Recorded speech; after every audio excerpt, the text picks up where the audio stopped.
नमस्कार, आपके साथ सपना मदेशिया मैं हूं और चलिए बुलेटिन की शुरुआत करते हैं। पश्चिम बंगाल के दार्जिलिंग में भीषण रेल हादसा हो गया है और इस हादसे को लेकर देखिए मुख्यमंत्री योगी आदित्यनाथ ने दुख जताया है। उन्होंने कहा कि पश्चिम बंगाल के दार्जिलिंग में रेल दुर्घटना हुई है और जनहानि अत्यंत दुखद एवं हृदय विदारक है। मेरी संवेदनाएं शोकाकुल परिवारों के साथ है और इसी के साथ प्रभु श्री राम से प्रार्थना है कि दिवंगत आत्माओं को अपने चरणों में स्थान और घायलों को शीघ्र स्वास्थ्य लाभ प्रदान करें।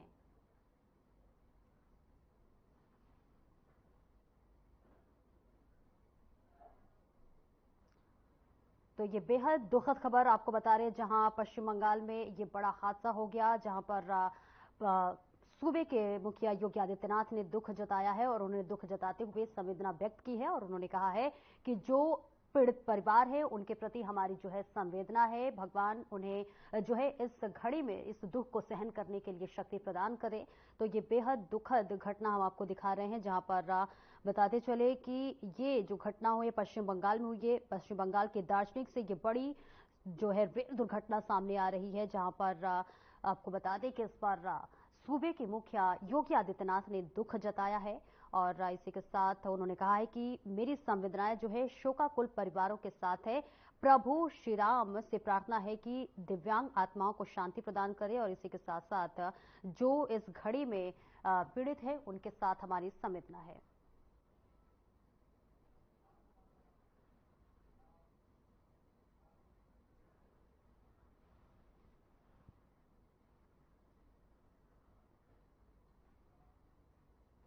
और चलिए अगली बड़ी खबर की ओर रुख करते हैं, जहां पश्चिम बंगाल के न्यू जलपाईगुड़ी में ट्रेन हादसा हो गया है, जिसे लेकर गृह मंत्री अमित शाह ने ट्वीट कर दुख जताया है। उन्होंने कहा है कि रेल हादसा बहुत दुखद है और इस दुर्भाग्यपूर्ण हादसे में जिन लोगों ने अपने परिजनों को खोया है उनके प्रति संवेदनाएं व्यक्त करता हूं और घायलों के शीघ्र स्वस्थ होने की कामना करता हूं। तो ये बेहद दुखद हादसा जो कि पश्चिम बंगाल से है, जहां पर गृह मंत्री अमित शाह ने इस पूरी घटना पर दुख जताया है और उन्होंने कहा है कि जो पीड़ित परिवार है या फिर जो इस हादसे के शिकार हुए हैं उनके साथ हमारी संवेदना है। तो ये टीवी स्क्रीन पर हम आपको दिखा रहे हैं अमित शाह का ट्वीट, जिसके जरिए उन्होंने इस बड़ी घटना पर शोक व्यक्त किया है। तो पश्चिम बंगाल पे जो है जलपाईगुड़ी में ये बड़ा हादसा हुआ है, जहां पर गृह मंत्री ने संवेदना व्यक्त की है। और चलिए अगली बड़ी खबर की रुख करते हैं, जहां केंद्रीय गृह मंत्री और सहकारिता मंत्री अमित शाह मणिपुर में सुरक्षा स्थिति की समीक्षा के लिए शाम 4 बजे नई दिल्ली में एक उच्च स्तरीय बैठक की अध्यक्षता करेंगे और इस हाई लेवल मीटिंग में केंद्र, मणिपुर सरकार, सेना और अन्य सुरक्षा बलों के अधिकारी भाग लेंगे। तो ये बड़ी खबर हम आपको बता रहे हैं, जहां पर देखिए मणिपुर में जो है गृह मंत्री अमित शाह ये बैठक करेंगे। ये बेहद महत्वपूर्ण बैठक माना जा रहा है और इस बैठक में देखिए अमित शाह के अलावा कई वरिष्ठ अधिकारी इस बैठक में मौजूद रहेंगे। तो क्या कुछ मणिपुर की स्थिति है, इस पर चर्चा होगी, बातचीत होगी, जिसके जरिए ये बड़ी बैठक गृह मंत्री अमित शाह के द्वारा किया जा रहा है और इसके अलावा वो तमाम दिग्गज अधिकारी भी, वरिष्ठ अधिकारी मौजूद रहेंगे, उनसे बातचीत होगी कि क्या कुछ आखिरकार वो मामला था या फिर क्या कुछ स्थिति है। इस पर जो है बातचीत करने के लिए और बड़ी चर्चा करने के लिए ये बैठक की जा रही है। बेहद महत्वपूर्ण बैठक गृह मंत्री अमित शाह के जरिए की जा रही है, जिसमें अमित शाह के अलावा कई वरिष्ठ अधिकारी भी इस बैठक में मौजूद रहेंगे।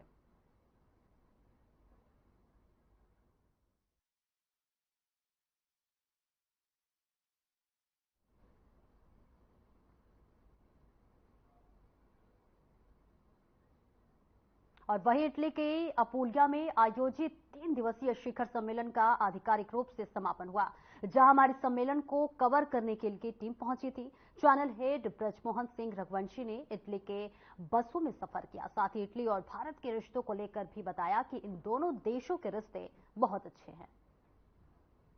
हम आज ये 3 दिवसीय G7 समिट खत्म हो चुका है और इंटरनेशनल मीडिया सेंटर से हम लौट रहे हैं। और जैसा कि हम आपको बताते चले कि हम काम की वजह से जैसे कल भी लेट हो गए थे, आज फिर हम लेट हो गए, लेकिन आप इस पूरे बस को आप देखिए, हम इस पूरे बस पे अकेले हैं और खास तौर से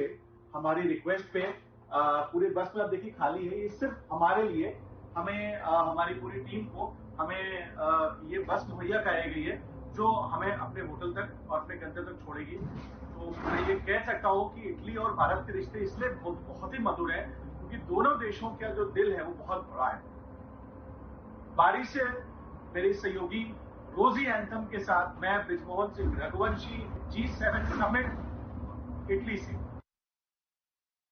और चलिए एक और बड़ी खबर की रुख करते हैं, जहां प्रधानमंत्री नरेंद्र मोदी G7 शिखर सम्मेलन को लेकर इटली दौरा 2 दिवसीय पर थे, जहां पर अब वे वापस भारत लौट चुके हैं। G7 शिखर सम्मेलन का आयोजन इटली के अपोलिया में फसानो शहर में लग्जरी रिसोर्ट बोर्गो एनगाछा में 13 से 15 जून तक हुआ था। इसी के साथ आपको बता दें, प्रधानमंत्री नरेंद्र मोदी को खास मेहमान के तौर पर G7 शिखर सम्मेलन में आमंत्रित किया गया था और पीएम मोदी ने भी बेहतरीन ढंग से भारत का प्रतिनिधित्व किया और यूं तो भारत के साथ कुछ अन्य देशों को भी सम्मेलन में बुलाया गया था जो कि G7 के सदस्य नहीं हैं, पर सम्मेलन के दौरान भारत की धमक अलग नजर आई।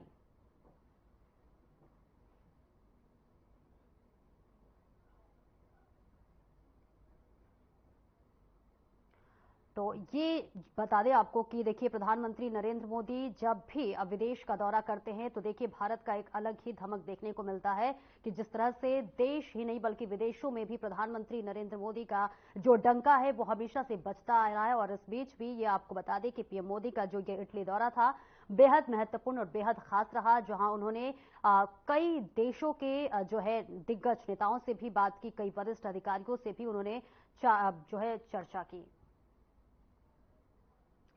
तो प्रधानमंत्री नरेंद्र मोदी देखिए G7 शिखर सम्मेलन को लेकर जो है इटली के 2 दिवसीय दौरे पर थे और ये जो दौरा था बेहद महत्वपूर्ण था, क्योंकि खासतौर से महत्वपूर्ण इसलिए भी हो जाता है क्योंकि जिस तरह से देश ही नहीं बल्कि विदेश में भी प्रधानमंत्री नरेंद्र मोदी का जो धमक है वो अलग ही नजर आता है। प्रधानमंत्री नरेंद्र मोदी जहां जाते हैं वहां वो अपनी एक छाप छोड़कर आते हैं और जिस तरह से बीते कुछ सालों में बात करें भारत की तो देखिए भारत अपने आप में एक वर्चस्व कायम कर चुका है और न सिर्फ देश में बल्कि विदेशों में भी भारत का एक अलग नाम है और जिसके लिए प्रधानमंत्री नरेंद्र मोदी को देखिए कहीं भी वो बात कर ले, अगर अभी फिलहाल वो इटली के दौरे पर थे तो वो अलग ही एक धमक देखने को मिला। जिस तरह से तस्वीरें भी सामने आई थी और हमने भी आपको वो तमाम तस्वीरें दिखाई थी जहां पर प्रधानमंत्री नरेंद्र मोदी से मिलने के लिए तमाम वो बड़े दिग्गज नेता भी आए और उन्होंने बातचीत की, चर्चा की और इसी के साथ साथ विदेश नीति पर भी देखिए तमाम वो बड़े और महत्वपूर्ण विषयों पर भी बातचीत की, चर्चा की और देश में या फिर विदेश की वो तमाम खासतौर से वो मुद्दे जो कि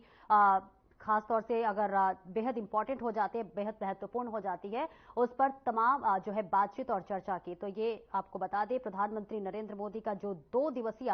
जो है इटली का दौरा था वहां पर वो पहुंचे, वहां पर तमाम दिग्गज नेताओं से उन्होंने मुलाकात की और मुलाकात करने के बाद से देखिए कई ऐसे महत्वपूर्ण विषय हुए जिस पर उन्होंने बातचीत की और चर्चा भी की।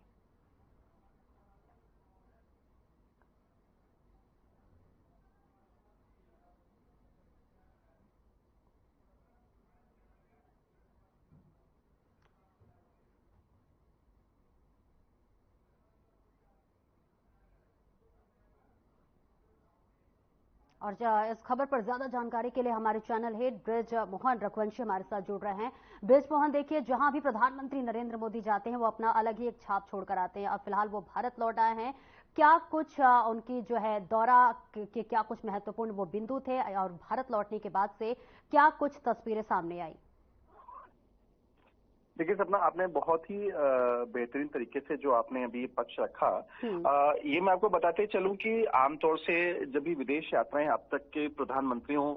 द्वारा जो की गई है, और मैं लगभग इससे पहले मैं डॉक्टर मनमोहन सिंह जी के साथ भी मैं यात्रा कर चुका हूं और मुझे ये सौभाग्य मिला है लगभग आधे दर्जन से ज्यादा मैं विदेश यात्राएं प्रधानमंत्री श्री नरेंद्र मोदी जी के साथ कर चुका हूं। ये जो मेरी जो आखिरी ये यात्रा थी नरेंद्र मोदी जी के साथ में, और देश के प्रधानमंत्री बनने के बाद से ये उनकी पहली विदेश यात्रा थी। और इस विदेश यात्रा को लेकर के न कि सिर्फ पूरे भारतवर्ष में,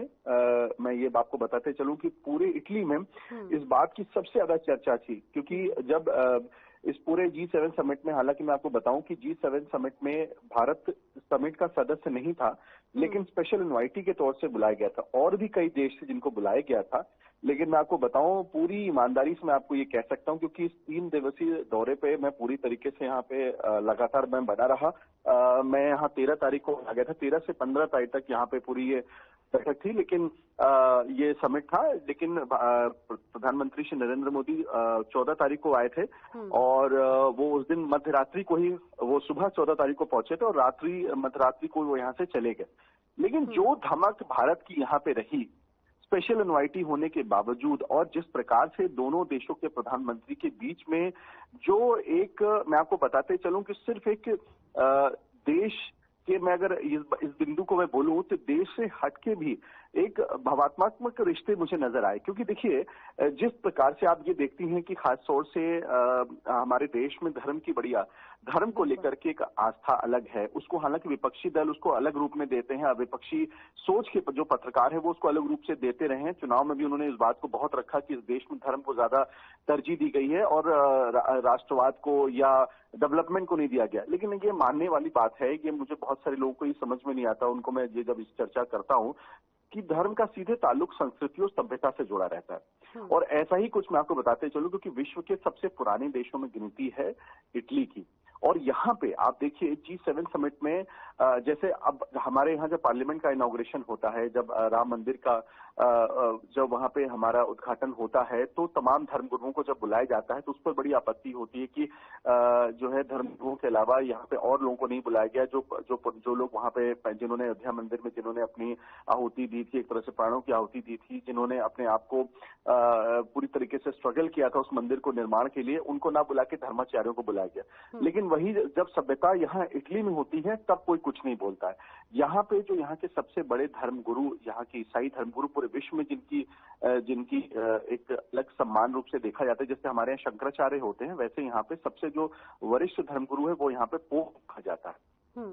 पोप फ्रांसिस वो यहाँ पे आए थे और G7 समिट के सभी जितने भी राष्ट्रीय अध्यक्ष और प्रधानमंत्री थे, उस आखिरी दिन वहां पे एक फैमिली, जो दूसरे दिन वहां पे एक फैमिली फोटोग्राफ बोलते हैं जिसमें सारे राष्ट्रपति प्रधानमंत्री के साथ बैठे थे। और वहां पे जिस प्रकार से हमारे प्रधानमंत्री के साथ गले लग करके यहाँ के ईसाई धर्मगुरु, विश्व के ईसाई धर्मगुरु और यहाँ के सबसे सम्मानित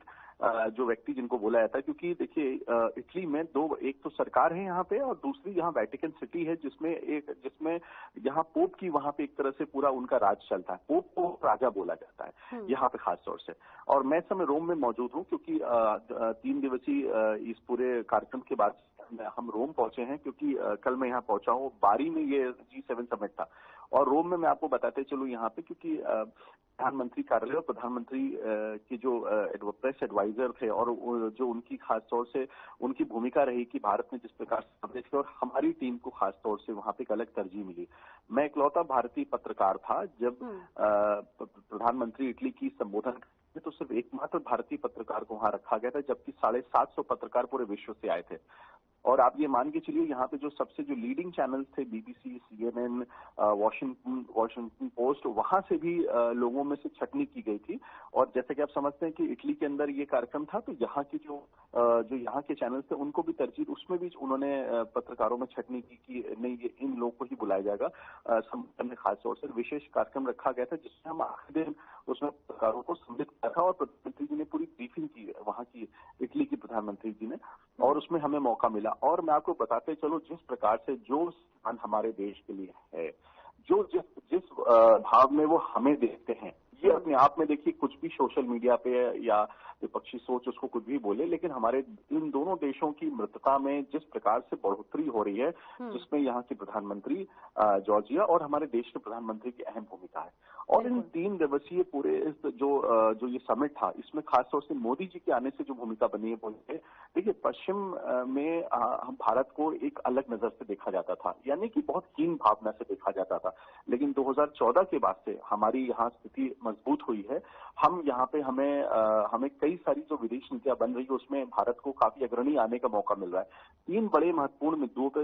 इस बार चर्चा हुई थी, जिसमें एक तो क्लाइमेट सिचुएशन को लेकर, क्योंकि जिस प्रकार से आप देख रहे हैं कि ग्लोबल वार्मिंग हो रही है, तमाम देशों में इस बात को लेकर की चर्चा हो रही है कि एकाएक ऐसा मौसम बदलता जा रहा है जिसकी वजह से लोगों को असुविधा हो रही है, उस पर चर्चा हुई। दूसरा, आर्टिफिशियल इंटेलिजेंस के ऊपर चर्चा होती है। तीसरी, हायर एजुकेशन के ऊपर चर्चा हुई यहाँ पे, और सिर्फ चर्चा नहीं हुई, उस पर क्रियान्वयन भी हो चुका है।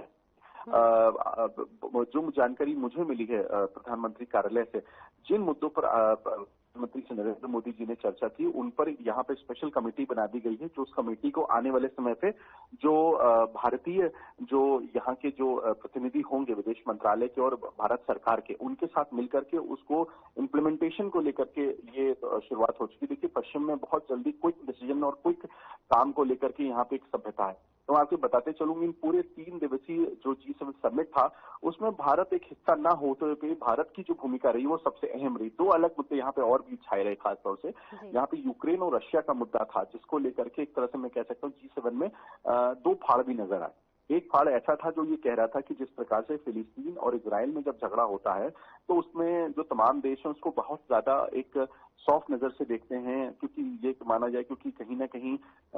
जैसे मैं इस बात को यहाँ पे रखूंगा कि एक मुस्लिम कंट्री और एक क्रिश्चियन कंट्री, मतलब खासतौर से वहाँ पे पश्चिम देश और खासतौर से जो मिडिल ईस्ट जिसको मुस्लिम देश बोलते हैं, इस्लामिक कंट्रीज बोलते हैं, वो दोनों आपस में इस चीज को अपने आत्मसम्मान पर ले लेते हैं कि कैसे आपने हमारे पर हमला किया, और दूसरा पश्चिमी देश कहता है इजराइल की तरफ से सपोर्ट करके कि यूएस कहता है कि आपने हमारे इजराइल में कैसे हमला किया। तो उसको लेकर के यूक्रेन के राष्ट्रपति ने और यहाँ के जो इंटरनेशनल जर्नलिस्ट थे और समिट में आए हुए जो प्रतिनिधि थे दूसरे देशों के, वो भी लेकर कह रहे थे कि यूक्रेन के मामले में अभी तक कोई ऐसा फैसला नहीं हुआ, जिसमें स्विट्जरलैंड में अभी कल एक बैठक खत्म हुई है। उस बैठक में इस बात को लेकर के बात होनी थी कि यूक्रेन युद्ध को लेकर के अभी तक क्या कार्रवाई होने जा रही है, क्यों नहीं रशिया के ऊपर दबाव डाला जा रहा है। लेकिन मैं आपको बताते चलूं, उसको लेकर के भी यहाँ के प्रधानमंत्री ने एक बड़ी तस्वीर साफ की। उन्होंने बोला, देखिए, वो जहां तक यूक्रेन और रशिया की बात थी, उसमें बहुत सारे ऐसे देश हैं जो अभी तक चुप है। उसमें भारत की भी भूमिका यह है कि भारत के प्रधानमंत्री ने यूक्रेन के राष्ट्रपति से मुलाकात तो की, लेकिन कहीं ना कहीं उन्होंने रशिया के साथ जो हमारे संबंध है वो आज के संबंध नहीं, काफी साल पुराने, काफी वर्षों के संबंध है। तो यही हमारे देश की, देखिए, नीति का कितना बड़ा असर है और हमारे देश के प्रधानमंत्री का जो नजरिया है, जो उनका विजन है, वो कितना बड़ा है कि 2 देश जो आपस में लड़ रहे हैं उन देशों के साथ भी समान रूप से हमारे संबंध बने हुए हैं, क्योंकि वो दोनों देश हमारे देश के प्रधानमंत्री का सम्मान बहुत करते हैं। तो कहीं ना कहीं यूक्रेन और रशिया की बात यहाँ पे G7 में उठी, और खास तौर से मैं आपको बताते चलूं कि पश्चिमी देशों में आगे आने वाले चुनाव भी होने वाले हैं, जिसमें खासतौर से कनाडा में अगले साल है, यूके में इस साल अभी है, और फ्रांस में भी इसी साल अभी फ्रांस में भी चुनाव अभी होने, क्योंकि वहां के जो राष्ट्रपति थे वो भी कार्यकारी राष्ट्रपति के रूप में आए थे वहां पे। तो ये एक तरह से समिट में अपने देशों में क्या भूमिका हो सकती है और आगे कैसे ये G7 देश मिलकर के अपने देशों में अपने देशों में प्रगति करेंगे, उसको लेकर के भी खास चर्चा हुई। लेकिन इन सब के बावजूद मैं आपको बात कहूंगा, जो आपने अपने शुरुआती इंट्रोडक्शन में बोला कि भारत ने अपनी स्थिति मजबूत की है G7 समिट में, और वो निश्चित रूप से आप 100% इस बात को सच बोले। और हमें इसको आपको बताना चाहता हूं कि वर्तमान में हमारे भारत के जो प्रधानमंत्री हैं, उनकी अंतर्राष्ट्रीय स्तर पे जो उनका सम्मान है, जो उनका विजन है, उसके लेकर के सभी देश यहाँ कायल हैं। और खासतौर से इटली की जो प्रधानमंत्री हैं, वो तो मैं आपको बताते चलूं, भारत की नीतियां, भारत सरकार और प्रधानमंत्री से इतने ज्यादा प्रभावित है कि तमाम उनके जो सुझाव भी प्रधानमंत्री देते हैं यहाँ पे, जो निजी रूप से मुझे यहाँ के प्रधानमंत्री कार्यालय से मुझे जानकारी हुई, उसको बहुत तुरंत उसको इम्प्लीमेंट करते हैं। और भारत का रवैया बहुत जबरदस्त, और पहली बार मैं आपको बताऊं, यूरोपियन देशों में भारत को जिस प्रकार से देखा जाता था उसमें इतना इजाफा हुआ है सम्मान में, जो मैं आपको शब्दों में नहीं बयान कर सकता। और आने वाले समय में, क्योंकि भारत पहले कटा रहता था यूरोपियन देशों से, यूएस, और वो हाँ समझते थे कि हम जैसे बहुत सारे कि हमारा देश बहुत पिछड़ा है, हम बहुत एक ऐसा देश है जो कि हमसे बहुत, क्योंकि हम पर अंग्रेजों ने राज किया है, हम लोग की जो सोच है, मानसिकता है, क्योंकि हम लोग की जनसंख्या बहुत ज्यादा है, इसको ये समझा जाता है कि जनसंख्या जिस देश में ज्यादा होती है वो देश बहुत पिछड़ा रहता है। लेकिन 2014 के बाद से जो हमारे देश की विदेश नीतियां, जिसमें अहम भूमिका निभाने वाले में हमारे देश के विदेश मंत्री, जो पहले विदेश सचिव थे एस जयशंकर, उनकी भूमिका अहम है। वो एक टीम मेंबर की तरह है प्रधानमंत्री नरेंद्र मोदी जी के साथ उनके विजन को लेकर के। दूसरा स्थान आता है हमारे एनएसए का, अजीत डोभाल साहब। और अजीत डोभाल साहब वो एनएसए थे जो यूपीए सरकार में भी एनएसए थे। तो ये देखिए कहीं ना कहीं प्रधानमंत्री नरेंद्र मोदी जी की पूरी टीम होती है जो उसको पूरा मैनेज करती है, पूरा अंतर्राष्ट्रीय नीतियों को लेकर के। और तीसरे जो हमारे वर्तमान में जो इस समय विदेश सचिव है विनय जी, उनकी भूमिका बहुत अहम है। मैं आपको बताऊं, एक जबरदस्त टीम हमारे पास इस समय है विदेश मंत्रालय से लेकर प्रधानमंत्री कार्यालय में, जिनको प्रधानमंत्री समय समय पर दिशा निर्देश उनको देते रहते हैं और उनके सुझावों को लेकर के जो अपने उसमें जो भूमिका होती है उनको बताते हैं, जिसको लेके आज हमारी अंतर्राष्ट्रीय पटल पे जो भारत की जो भूमिका और जो भारत का जो स्थान हुआ है वो इससे पहले न कभी था और मुझे लगता है इसके बाद भी नहीं हो पाएगा, क्योंकि जो भारत की स्थिति को मजबूत किया गया हमारे देश के अंदर। तो हम कहते हैं ना कि घर की मुर्गी दाल बराबर जैसी बात होती है, लेकिन आप इससे बाहर निकलिए तो पता लगता है भारत सरकार और भारत के लोगों के नागरिकों की कितनी यहाँ अहमियत है। और उसका जीता जागता प्रमाण मैं आपको देना चाहता हूँ कि 750 पत्रकारों में मात्र 65 पत्रकारों को शॉर्टलिस्ट किया जाता है, जिसमें से भारत से एकमात्र पत्रकार मैं होता हूं जिसको आदरणीय प्रधानमंत्री इटली की जॉर्जिया के संबोधन में उनकी जो आखिरी दिवसीय ये बैठक के बाद जो ब्रीफिंग देती हैं वो उसमें हम मौजूद हैं। तो इससे बड़ा कोई उदाहरण नहीं है कि भारत के और इटली के संबंध कितने मजबूत हैं और G7 में भारत की भूमिका कितनी अहम रही। बिल्कुल, जैसे कि देखिए हालांकि प्रधानमंत्री नरेंद्र मोदी वापस लौट चुके हैं, लेकिन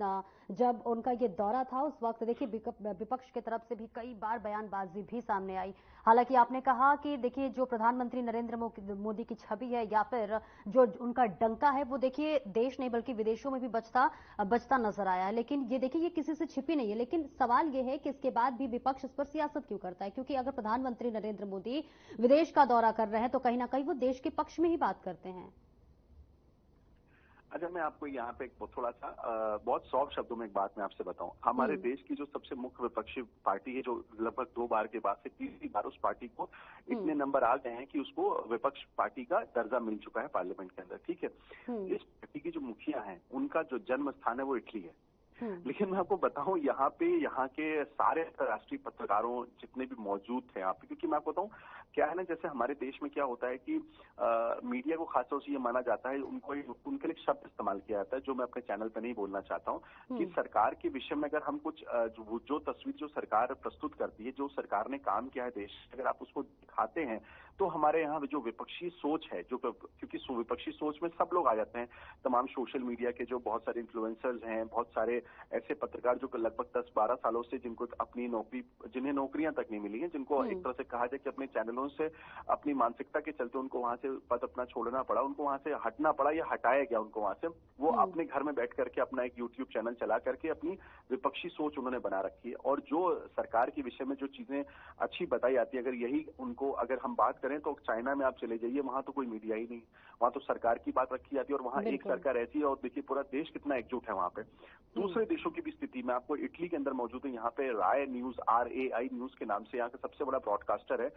वो जो चैनल है वो मतलब उस चैनल की प्राथमिकता ये है कि वो अपने जो इस पूरे G7 समिट और इटली के प्रधानमंत्री ने जिस प्रकार से काम किया वो उसको दिन भर दिखा रहा है। मैं यहाँ के उसके एडिटर के साथ, उनके सारे जितने भी जर्नलिस्ट थे, जो उनके पूरा स्टाफ था, हम लोग दिन भर उनके साथ बैठते थे। सब सारा काम वही कर रहे हैं, क्योंकि जो देश जिसको चुन करके भेजा गया है उनकी तो नीतियों को आपको दिखाना पड़ेगा ना। उसको दूसरा पक्षी कैसे कह सकता है कि आप वो उसको डैश मीडिया हो चुकी है, वो डैश मीडिया हो चुकी है, ये गलत बात है। तो आपने जो बात कही मैं आपको बताना चाहता हूँ कि विपक्षी सोच जो है, आप देखिए यहाँ के जितने भी इंटरनेशनल जर्नलिस्ट थे, और जो इंटरनेशनल जर्नलिस्ट उनको तो ये माना जाता है, जैसे BBC को हमारे यहाँ ये माना जाता है कि बहुत ज्यादा न्यूट्रल है। नहीं, वो भी मानसिकता के साथ ही यहाँ पे चैनल, वो विदेशी चैनल है, लेकिन मैं आपको बताते चलो उसकी भी खास मानसिकता है। मैं आपको बताऊं यहाँ पे जितने भी इंटरनेशनल चैनल थे, लेकिन यहाँ पे किसी ने भी हमारे मुख्य विपक्षी दल के जो मुखिया हैं, जिनको संभवतः आने वाले टाइम पे आपको बताइए कि उनको वहाँ जो इसकी इंडिया अलायंस का उनको एक तरह से चेयरपर्सन के रूप में भी उनको उस तरह से देखा जा रहा है। सबसे उनको पहले भी वो संयोजक थी उसकी जो है, तो वो तो उनका स्थान है, उनका तो गृह देश है यहाँ पे, लेकिन कोई चर्चा यहाँ पे नहीं होती, कोई न्यूज में कोई बात नहीं आती। क्योंकि देखिए क्या है, जो सरकार अच्छा काम कर रही हो, तीसरी बार चुन के सरकार आई है। मैं आपको बताते चलूं सोनिया, इससे सपना की जो इससे पहले हमारी जो एंकर्स थे, मैं उनको यही वाली बात बताता था, पूरे विश्व में ये ये वाली बात को मैं बार बार इसलिए दोहराता हूं क्योंकि ये हमारे देश के लोगों को जानना पड़ेगा। बहुत सारी हम क्या करते हैं ना कि अगर हमें हमारे जो हमारे को अभी आम का सीजन है, जो आम हम खाते हैं ना, वो सबसे घटिया क्वालिटी का आम खाते हैं, वो आम सारा एक्सपोर्ट हो जाता है। और जो हम लोग को आदत क्या है, खराब चीजों की आदत है और अच्छी चीजें हमारे, क्योंकि उसका मोल हम लोग नहीं देते यहाँ पे। और मैं आपको बताऊं कि इसी प्रकार से इस देश के अंदर ये जो स्थिति जिसको पूरे विश्व में सब लोग स्वीकार किया, लेकिन हमारे देश में नहीं स्वीकारा लोगों ने, कोरोना काल के बाद से इकलौता देश है भारत जो सरकार यहाँ पे कोरोना में जिस प्रकार से आदरणीय प्रधानमंत्री श्री नरेंद्र मोदी जी ने, मैं आपको बताते चलूं कि कोरोना में मेरे पिताजी की भी डेथ हुई थी, लेकिन मैं आपको ये बताते चलूं कि ऐसा नहीं था कि सरकार 1.5 अरब की जनसंख्या को सरकार ने किस तरीके से उनको मुहैया करा सकती थी उनको कराया। बड़ा देश है। अभी आपके घर में भी, अगर आपके घर में भी उतना राशन आप रखती हैं, आप चलिए घर है, सरकार नहीं है, लेकिन सरकार भी उतना ही राशन रखेगी या उतनी व्यवस्था करेगी। अगर एक साथ सारे लोग भी बीमार पड़ जाएंगे तो क्या किया जाएगा। लेकिन हमारी सरकार ने जिस प्रकार से काम किया, ये इकलौती सरकार है पूरे विश्व में जो पेंडेमिक के बाद, कोरोना के बाद से ये सरकार लौटी है, जिसको इतना अप्रिशिएट किया जाता है अंतर्राष्ट्रीय मंच पे। यूके की सरकार बदल गई। बिल्कुल, तो देखिए तीसरी बार प्रधानमंत्री नरेंद्र मोदी देखिए अपने कार्यकाल को संभाला, और हालांकि देखिए बयानबाजी तो सामने आता रहता है। बहुत बहुत शुक्रिया ब्रिस्मोहन इस तमाम जानकारी के लिए। और फिलहाल मेरे साथ इस बुलेटिन में इतना ही। खबरों का सिलसिला आगे भी जारी रहेगा। दीजिए इजाजत, नमस्कार।